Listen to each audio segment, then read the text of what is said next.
Good morning everyone, কেমন আছো তোমরা সবাই? আশা করি ভালো আছো, সুস্থ আছো, আর আমিও খুব ভালো আছি। আজকে সকাল সকাল ভিডিও নিয়ে চলে এসেছি। অ্যাকচুয়ালি আমি এখন এই অ্যাক্সিডেন্টের পর কি ডায়েটে আছি বা মর্নিংয়ে ব্রেকফাস্টে আমি কি খাচ্ছি সেটাই আজকে ভিডিওতে তোমাদের সঙ্গে শেয়ার করব।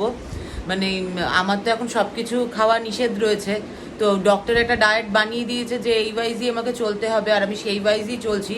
তো মর্নিংয়ে আমি কি খাচ্ছি সেটা আগে তোমাদেরকে দেখাই। আগে চলো, এই হচ্ছে আমার মর্নিংয়ের ব্রেকফাস্ট। খুব সামান্য একটু কাঁচা বাদাম ভেজানো, কাঁচা ছোলা, দুটো খেজুর, একটা ডিম সেদ্ধ, আর এদিকে একটু ফ্রুট জুস।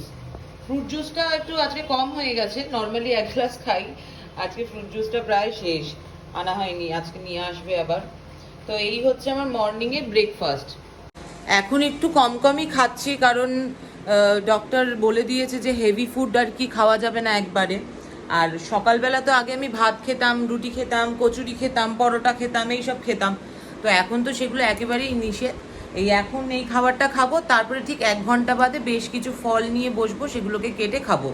মানে আমাকে এইভাবেই খেতে বলেছে যে হেলদি খাবার মোটামুটি 1 ঘন্টা 2 ঘন্টা গ্যাপে গ্যাপে অল্প অল্প করে খেতে বলেছে, একবারে পেট ঠেসে খেতে বারণ করেছে। আমার অ্যান্টিবায়োটিক চলছে, আর এই জায়গাটা শোকালে আমি বাঁচি, এটা যতদিন না শোকাবে হয়তো এইভাবেই চলতে হবে। তোমরা আশীর্বাদ করো যাতে এটা তাড়াতাড়ি ঠিক হয়ে যায়, আর সঙ্গে যেন মুখে কোনো দাগ না থাকে। বুঝতেই পারছো এই দাগটা থাকলে কি অবস্থা হবে। যদিও আমি টপিক্যালে যাবো এই দাগটার জন্য, স্কিন ডিপার্টমেন্টে দেখাবো, দেখা যাক কি হয়।